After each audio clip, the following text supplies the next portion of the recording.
Today na medyo nanonood ako ng vlog ni Ninong Ray kung paano pagkakasyahin yung 1,500 para sa Noche Buena. Pero ang ay malamig ngayon, so gusto ko magkape. Kaso nagtatalo isip ko kung lalagyan ko ba ng creamer or hindi dahil medyo napapapaya tayo. So ito yung nakita ko, nagtimpla na ako ng kape. Ito yung nakita ko sa pantry. Ito yung galing sa McDo na creamer, pati yung sugar nila.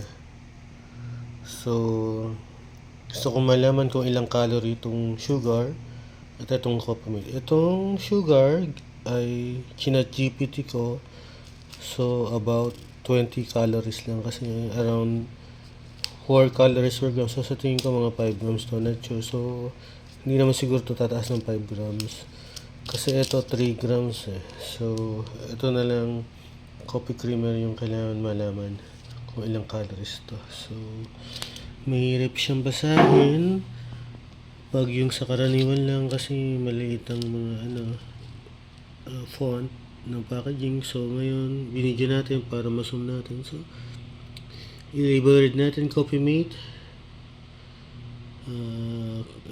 number 1 best tasting creamer.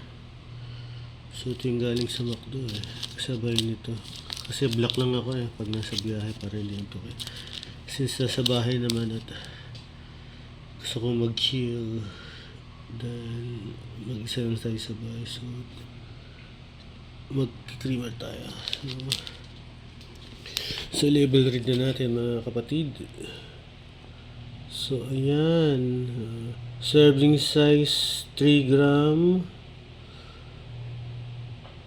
amount serving syempre is 1. Ang kilocalorie niya is 16, so 16 calories lang to. So itong creamer na to ay 16 calories. Ito, 16 calories. 16 plus 20 calories, so 36 calories lang tong ititimpla natin kape. Buti naman binawasan ng, so 16 lang siya, no? So pagka sa dalawa yung binibigay ng McDo so 32 calories pag ininom mo, nilagay mo pareho yung creamer. So manufactured by Nestle Cabuyao, made in the Philippines. That's nice. Then ingredients: glucose syrup, fully hydrogenated vegetable oil, sequestrant, the potassium phosphate ang sequestrants niya.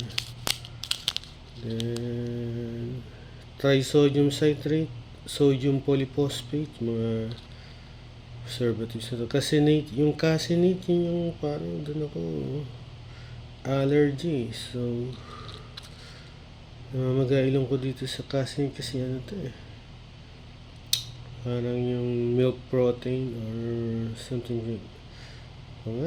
So kaya nakalagay dito allergy information contains milk. Medyo allergic tayo sa milk. Una, lactose intolerance tayo din, halo na lumalabas lahat ng tigawat natin sa mukha, pero hindi ko mapigilan. So this product is not suitable for infants. So nag-ready na ako ng cetirizine and Watson. So pag kataas ko minum to, mag-cetirizine.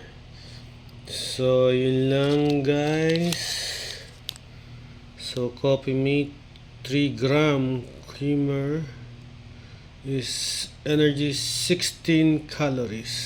So kung dalawa ay 32. So kung dalawa 32 plus around 20, so around 56 calories to, no? 16 calories, so times 2 is 32 calories plus 20, 52 calories. Yung black coffee is 0 calories. So pag tinimpla ko itong 2 Coffee Mate na 3 gram, then itong sachet ng sugar from McDo, I will be taking around 52 colors. So, not bad. 52 colors. Yun lang, folks. Good night.